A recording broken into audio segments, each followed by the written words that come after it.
A Bíblia não diz quantas árvores havia no Jardim do Éden.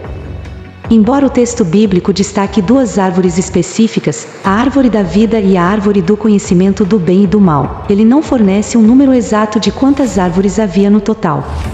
O livro de Gênesis, particularmente os capítulos 2 e 3, oferece algumas informações sobre as árvores que havia no Jardim do Éden. O registro bíblico relata que Deus plantou um jardim no Éden, a leste, e lá colocou o homem que havia formado. O texto também explica que Deus fez brotar da terra toda sorte de árvores agradáveis à vista e boas para alimento, e no meio do jardim fez brotar a árvore da vida e a árvore do conhecimento do bem e do mal. Gênesis 2, 9. Isto sugere que no Éden havia uma grande variedade de árvores, tanto frutíferas quanto ornamentais. A expressão toda sorte de árvores enfatiza a abundância e a diversidade, mais do que um número específico. Portanto, é razoável concluir que o Jardim do Éden era repleto de muitas árvores diferentes, cada uma contribuindo para a beleza e sustento do jardim. Portanto, qualquer tentativa de quantificar exatamente quantas árvores existiam no Éden seria uma conjectura que ultrapassa as informações bíblicas. Entretanto, a curiosidade em torno do número de árvores no Jardim do Éden é compreensível, pois reflete um desejo de compreender mais profundamente o cenário onde se desenrolaram os primeiros passos da humanidade. Na verdade, a questão de como era o Jardim do Éden e o que havia nele é algo que intriga muita gente. Então, é natural que sempre surjam dúvidas relacionadas a isto. A Bíblia fala, especificamente, de duas árvores que havia no Jardim do Éden. A primeira delas, a árvore da vida, ficava situada no meio do jardim, simboliza a vida eterna e a comunhão contínua com Deus. Na descrição bíblica, ela é apresentada como um símbolo da provisão divina para a imortalidade e a relação permanente entre o Criador e suas criaturas. Esta árvore representava não apenas a vida física, mas também a espiritual, sendo um ponto central da narrativa edênica. Por outro lado, a árvore do conhecimento do bem e do mal traz consigo uma lição sobre obediência.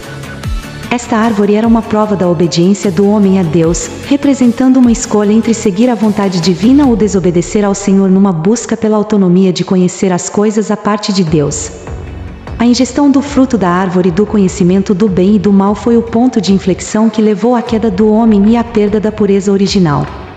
Inclusive, após comer do fruto da árvore do conhecimento, o homem foi proibido de acessar o fruto da árvore da vida. Gênesis 3, 22 ao 24. Embora a Bíblia não esclareça exatamente quantas árvores havia no Jardim do Éden, ainda assim podemos tirar algumas aplicações práticas sobre este tema. As árvores do Éden representam não apenas elementos físicos de um jardim, mas também conceitos espirituais como vida, escolha, sabedoria e consequência. Nesse sentido, a árvore da vida e a árvore do conhecimento do bem e do mal simbolizam questões fundamentais da existência humana e desempenham papéis cruciais na narrativa bíblica da criação, queda e redenção. A árvore da vida apontava para a bênção da graça de Deus provendo ao homem a vida no seu sentido mais pleno, ou seja, a eternidade em comunhão com Ele. Já a árvore do conhecimento nos leva a refletir sobre temas como a tentação, a escolha entre obedecer ou desobedecer a Deus, e as consequências de nossas ações.